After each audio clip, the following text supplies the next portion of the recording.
Hello,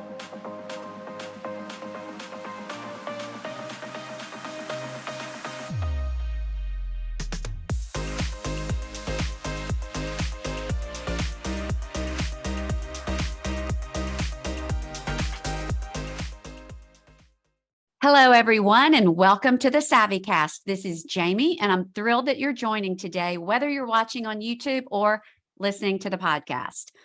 Today, we are going to be talking about radiation treatment, and my guest is Dr. Richard Pearlman.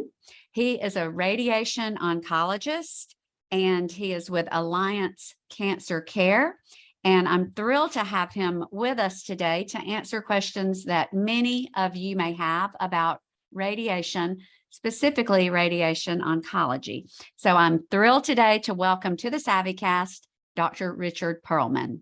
Richard, thank you so much for being on the SavvyCast today. Thank you for having me.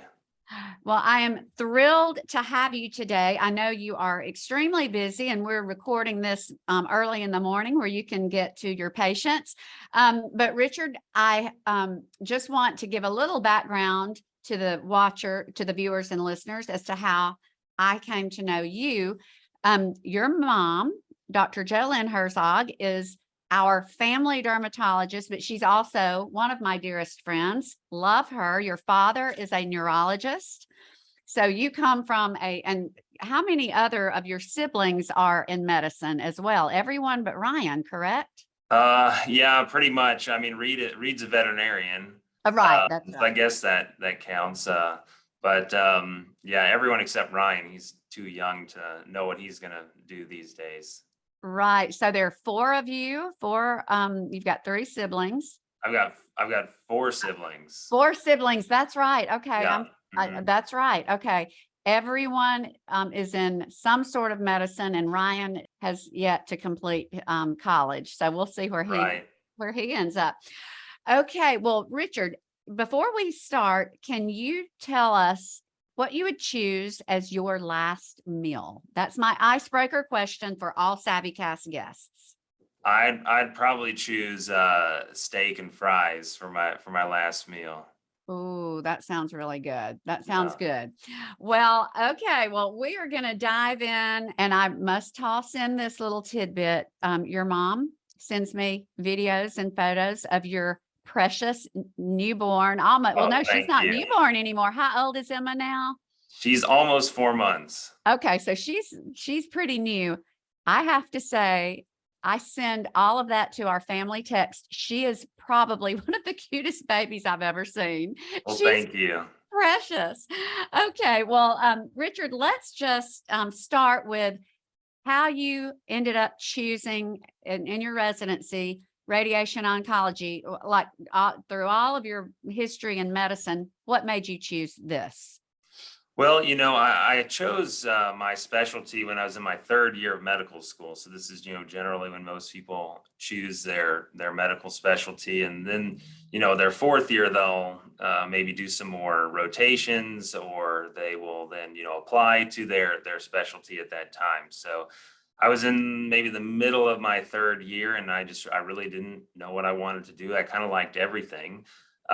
Which, made it hard to choose what to do. And so I was kind of midway through, and I was considering maybe radiology as a possible specialty, but there just wasn't necessarily enough patient contact, I thought, for me. And so I looked into kind of a related specialty, although different, which is radiation oncology. And so can you explain the difference, Richard, in radiology and radiation oncology? Yeah, certainly. So radiologists, they interpret imaging like MRIs, CT scans, X-rays. So they, primarily work in what's called a reading room or like an office. And they just look at these images pretty much all day. I mean, they do other things too. I mean, they do some procedures and things, and there are some other things that they also do, but most of their time is spent, looking at imaging studies and, trying to make a diagnosis based on those. So interpreting those studies.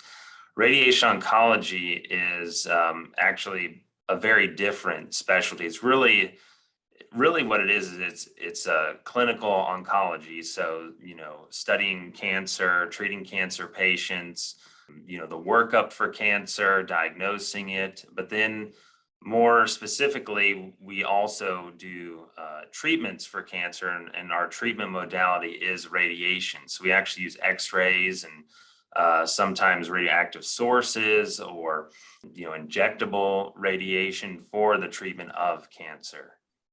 So, Richard, are you also a place where someone might go to get diagnosed if they, or I was thinking it might all be referral. Once someone knew they had cancer, they came to you, but is In that not in the case? general, in general, that is the case where, someone has already been diagnosed with cancer will then come to see us. But if there is suspicion for cancer, we can, help aid in the diagnosis and workup and staging of the cancer. Now, I mean, we can't do, a biopsy or anything like that. That would be done by a surgeon usually. But besides that, we can do all of the imaging and kind of get patients in the right direction, even if they don't need radiation.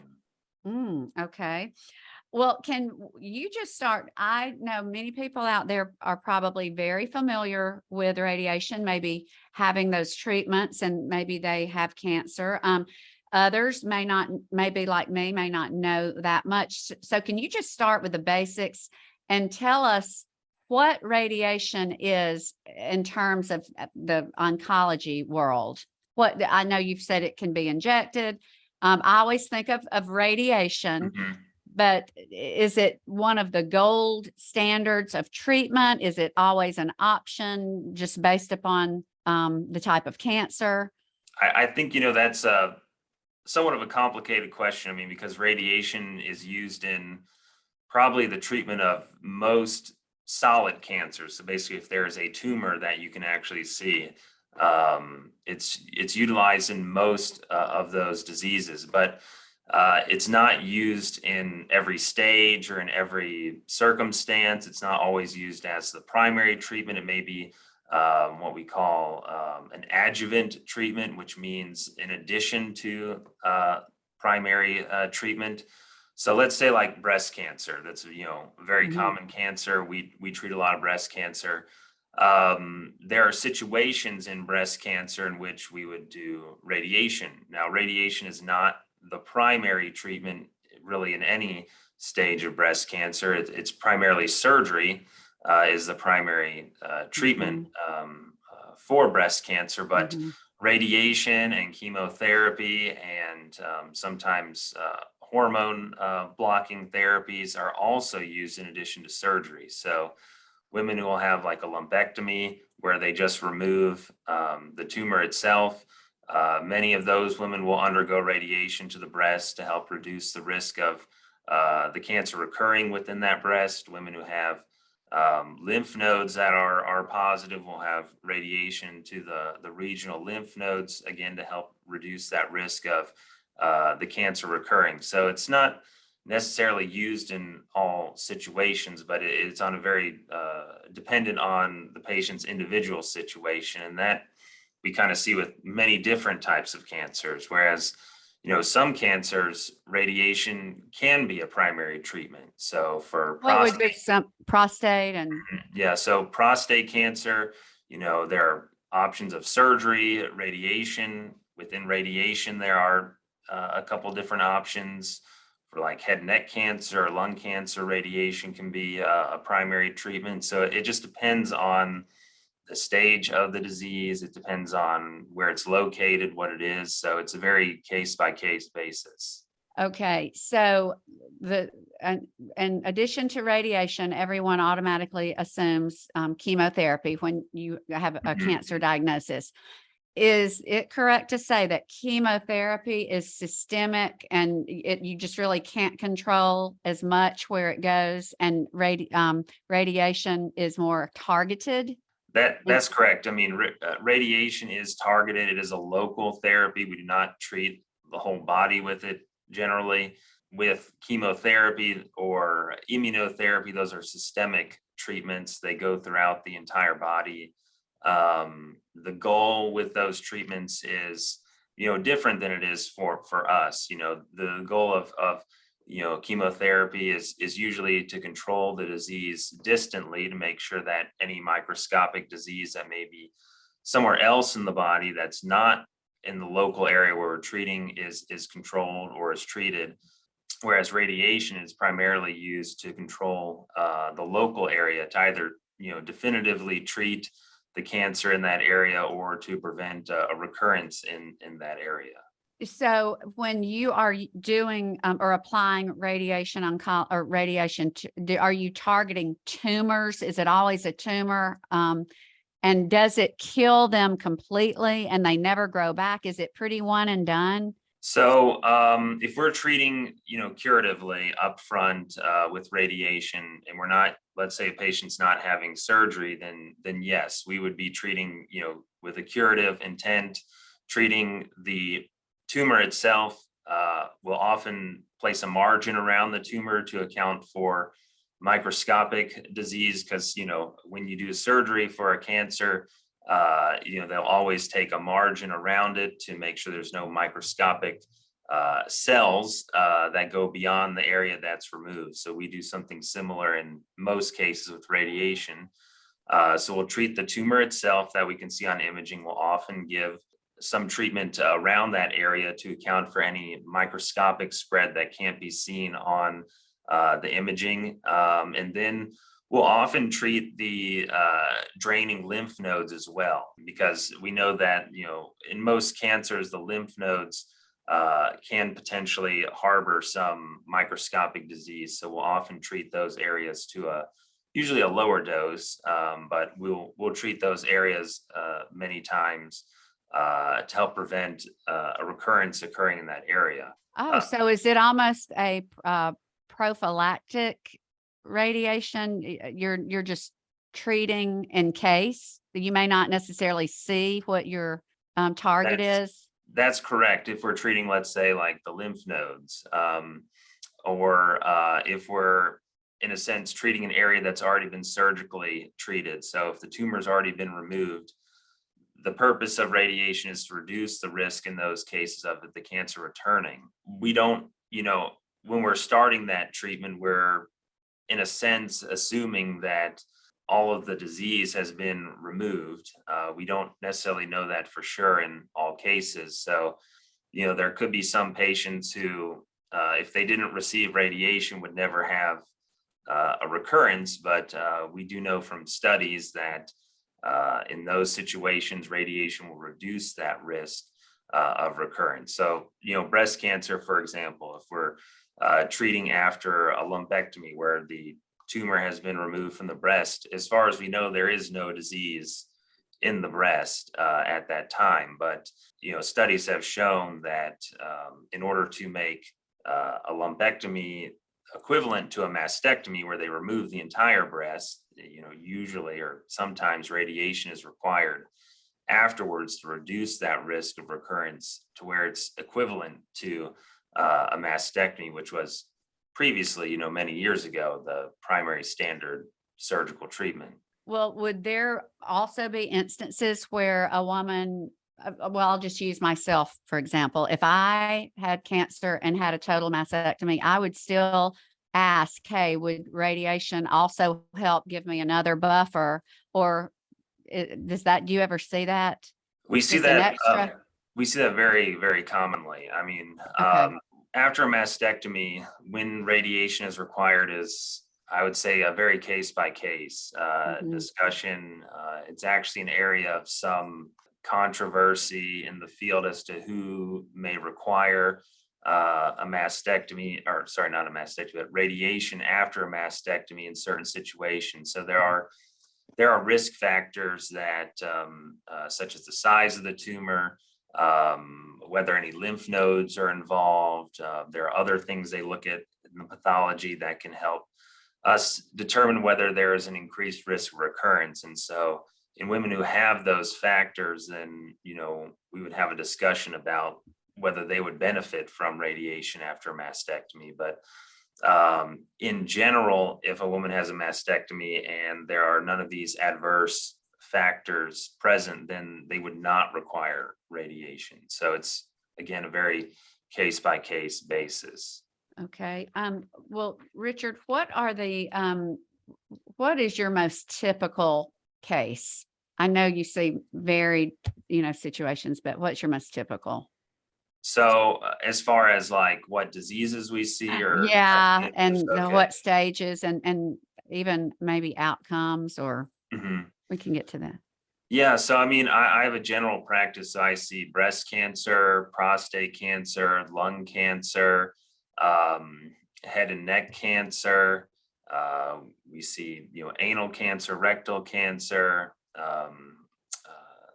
brain cancer. I mean, we see uh, pretty much just about everything, and treat just about all these different sites. But whether radiation is indicated is different in all these different cancers. Whether Mhm. radiation is even indicated is different, and what stage is different. I think that's just a very complicated topic to kind of Mhm. generalize to all of those Yeah. different things when radiation would be required. I mean, it's very, very specific in which instances radiation would be needed.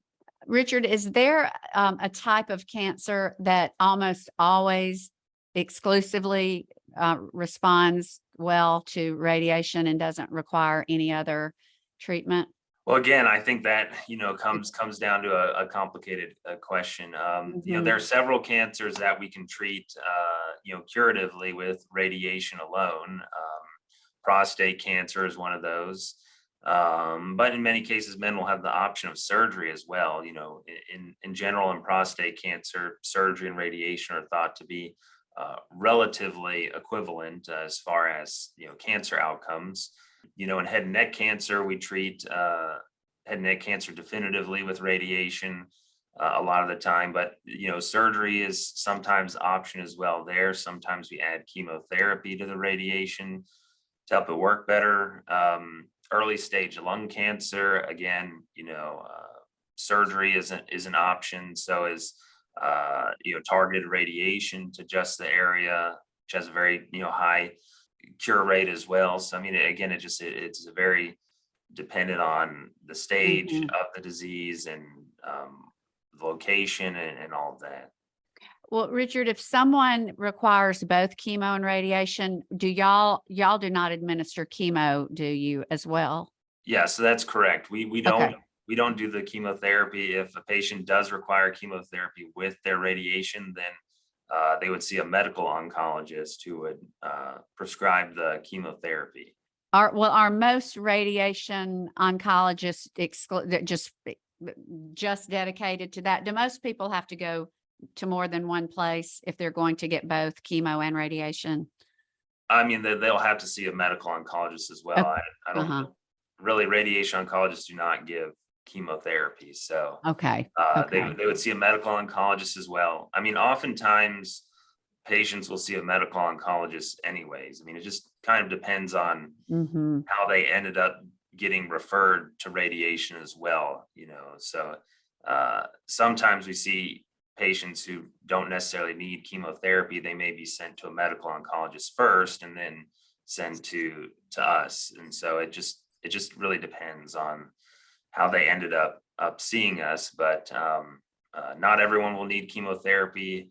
Not everyone will need radiation. Not everyone will need surgery. It just really depends on many different factors, how best to treat a certain patient.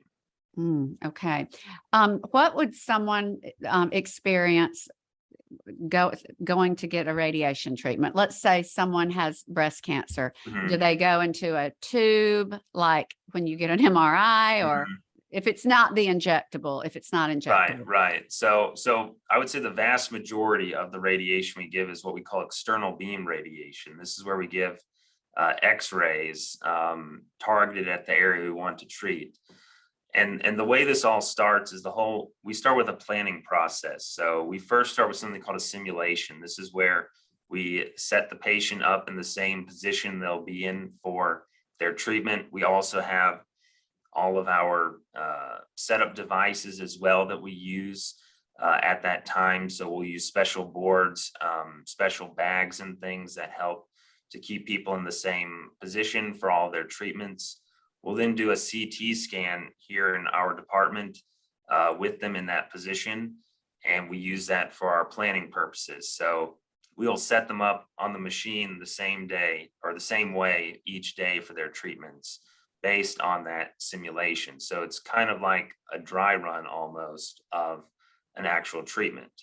So that's a CT scan. We then take that CT scan and we use that for our planning. So we'll then, basically what we'll do is we will, it's called contouring, but basically we'll draw or map out the areas that we want to treat. Then we'll go through the planning process and actually calculate the dose of radiation to all those areas and come up with a plan for the actual delivery of the radiation. And then after that, we'll actually do the treatments. And so the treatments are done in a room that we call a vault. Basically, it's usually a pretty big room. It has a lot of very thick shielding and walls around it. There'll often be a very thick door to it or something called a maze that you walk through to get there. But basically, it's a very big room usually.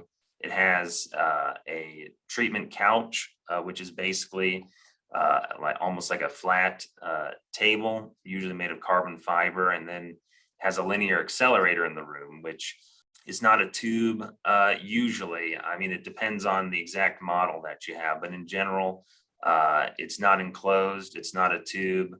Basically, at the ceiling of the room, almost there's a place where the X-rays come out of the machine, and that part of the machine can rotate around the patient. But it's usually not enclosed. It's a big open room. When they get the treatments, one patient at a time. One correct, patient. yes. Okay. One patient at a time. The patient is the only person in the room, just for radiation safety precautions. But the patient is always connected with the radiation therapists or the staff that actually deliver the treatment, who are usually located just outside the room. So there's microphones, video cameras, so they can monitor the patient and communicate with them the whole time that they're getting their treatment. And then the treatment itself, depending on exactly how we're doing it, I usually tell patients it takes about 20 minutes total time when they get here to get their treatment. So they'll need to get changed sometimes, into like a gown. We'll then have them on the treatment machine. We'll often do some type of imaging on the machine itself. So we have the ability to do things like X-rays on the machine. We can do CT scans on the machine, depending on what we're treating.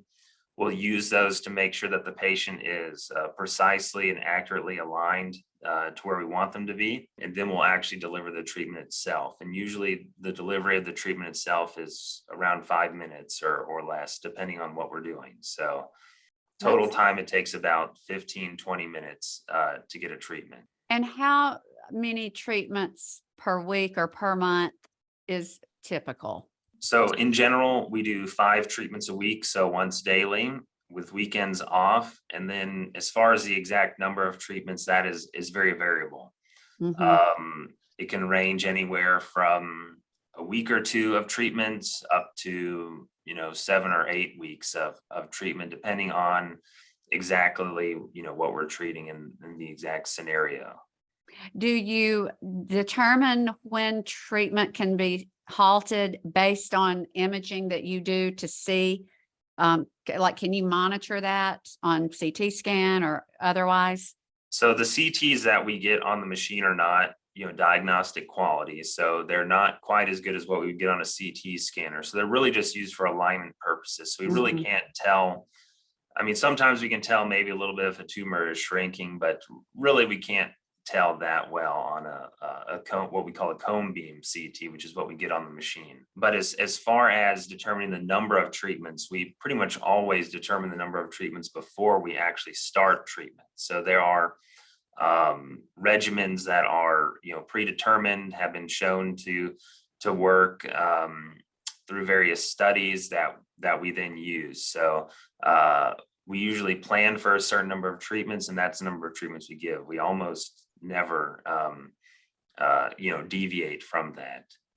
But the way it's set up, this sounds very doable with a busy person's schedule. If it's only 20 minutes, but then you add getting there. So most people undergoing radiation can lead their normal life, give or take maybe an hour of time. Yeah, I mean, most people can go and do all their normal activities. They can go to work, do everything they normally do. Now, there are some treatments which are less difficult and some that are more difficult for the patient. So prostate radiation, breast cancer radiation, lung radiation, these are in general very, tolerated by patients, very easy, don't usually have a lot of side effects. The opposite of this is, head and neck radiation, where patients often do have a lot of side effects. It's very difficult to get through radiation to the head and neck area. So those patients, they're probably not going to be able to work and do their normal activities just because they're going to have a lot of side effects related to the treatment, which is expected. What are some of those side effects of head and neck radiation? Yeah, so patients who are getting head and neck radiation will often have sores in their mouth, skin irritation, difficulty with swallowing, dry mouth, lack of taste. And these are all things during treatment. Those side effects can get relatively severe towards the end of treatment. And that's unfortunately what is necessary in order to, cure their disease. They often then will recover, from those early side effects, a few weeks to a month later. And that recovery may take a little longer than that and with different side effects and in different situations. But in general, it's, considered to be better than the alternative, which in a lot of those patients would either require, morbid surgery if they couldn't undergo radiation, which may have a lot of long-term effects, on their quality of life. Like they might require a laryngectomy, so their voice box removed, versus if we do radiation, then we can try to preserve their ability to speak and have use of their larynx. And so there's a lot of things like that, but getting through head and neck radiation is very tough versus, let's say, breast radiation or prostate. Those patients have usually very minimal side effects during treatment. Like breast cancer treatment, usually we see maybe some skin irritation, kind of like a sunburn. That's usually the most common thing. And with some of our newer regimens today, in ways we do the treatments, I would say that the side effects in general of treating just the breast itself is very minimal. Same with prostate cancer. Sometimes patients can get some burning with urination or diarrhea, but in general, those men go through treatment with very little issues at all. Okay. Is radiation used in late stage cancer just to ease pain of tumors, just to shrink tumors? And is that something you do at your? Yeah, it certainly can be used in that context. We call that palliative radiation. So our goal there is not to cure the cancer. Our goal is to either shrink the tumor, to reduce some symptoms that it's causing, or to relieve pain. And so we certainly do a good bit of that as well. And that is effective at reducing pain? Yes, I would say it's very effective at reducing bone pain, like if the cancer is spread to the bones. It's very effective in just reducing the size usually of the tumor that we're treating. So again, it does depend on the exact type of cancer and the situation, but I would say in general that palliative radiation is usually quite effective.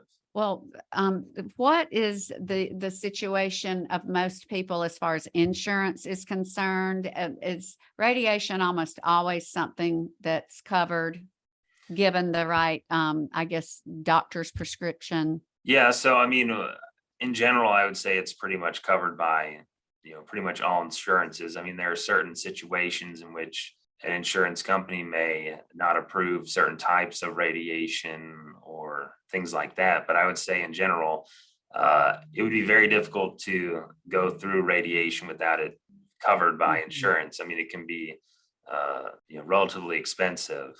So I don't know a whole lot about the insurance aspects Right. or billing aspects of it, but I think it would be very difficult for most patients to undergo radiation without, insurance covering it. Okay.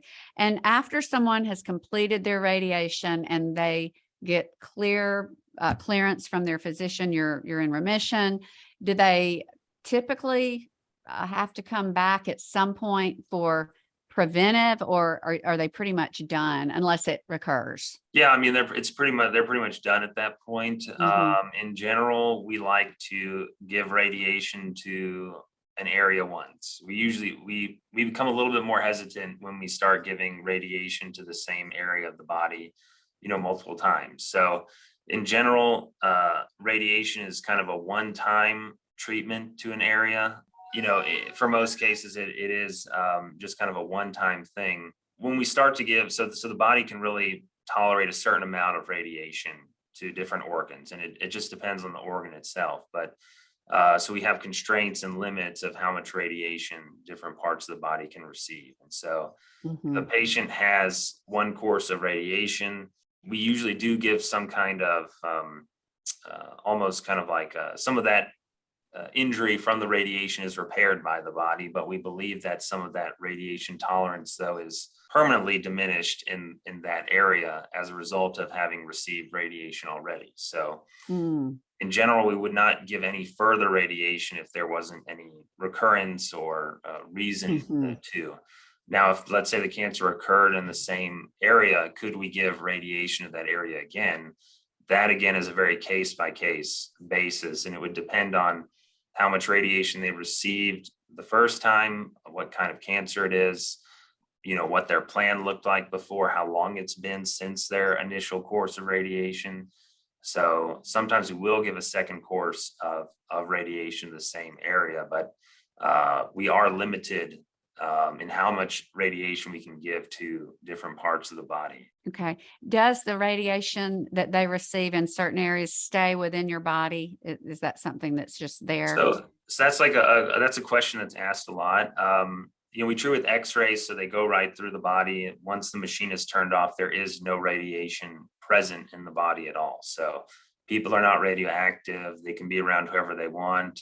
Now, those effects from the radiation, though, or that organ's tolerance to radiation may be reduced after a course of radiation. So what we say is that the body kind of remembers in a way that it has received previous radiation. So we know that each organ has, a certain tolerance to radiation just based on, studies from the past. And we're very conservative in how we treat, and we do not like to go past any of these constraints, is what we call them. And so the body does heal itself from the radiation, but there can be some, microscopic things that the patient isn't aware of, can't feel, or doesn't know about, but changes that are occurring on, like the cellular level, on the microscopic level in that organ. There can be changes to very, very small blood vessels and things.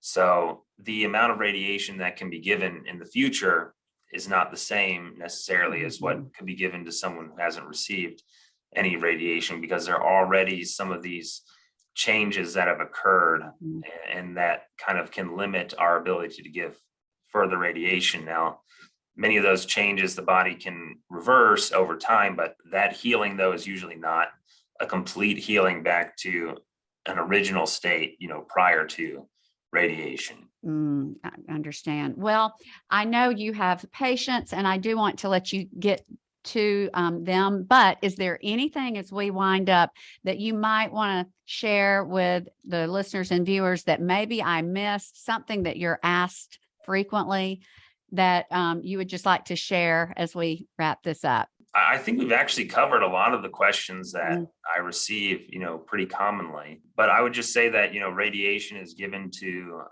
many patients who have cancer. We've been doing it for almost 100 years, or actually maybe more than 100 years at this point. It's a very well proven modality of treatment. you or someone you know has is requiring radiation or is being recommended radiation, that I think there's probably a lot of things maybe out there that, or at least maybe myths and things, that may be common among lay people or among patients, but certainly have a discussion with your physician about it. We've done lots of these treatments. It's a very advanced type of treatment. If you're coming for a consult for radiation, know that you're in good hands. We don't treat anybody who doesn't need radiation. All of what we do is very well backed by many different studies that have been done over time, and that really, if you're going to receive radiation, there's nothing really to fear other than kind of what you end up discussing with your doctor. Well, this has been very informative. I have learned so much, and I'm sure everyone else has. And thank you so much for your time. And I will include all the ways to reach out to you, all your contact information, and all of the details will be in the show notes. So y'all please check those out. Thank you again so much, Richard, for being with us today, and best wishes to you and your practice. And you're welcome back on the SavvyCast anytime. All right. Well, thank you for having me. I appreciate it. Thank you. And you have a great day. You too.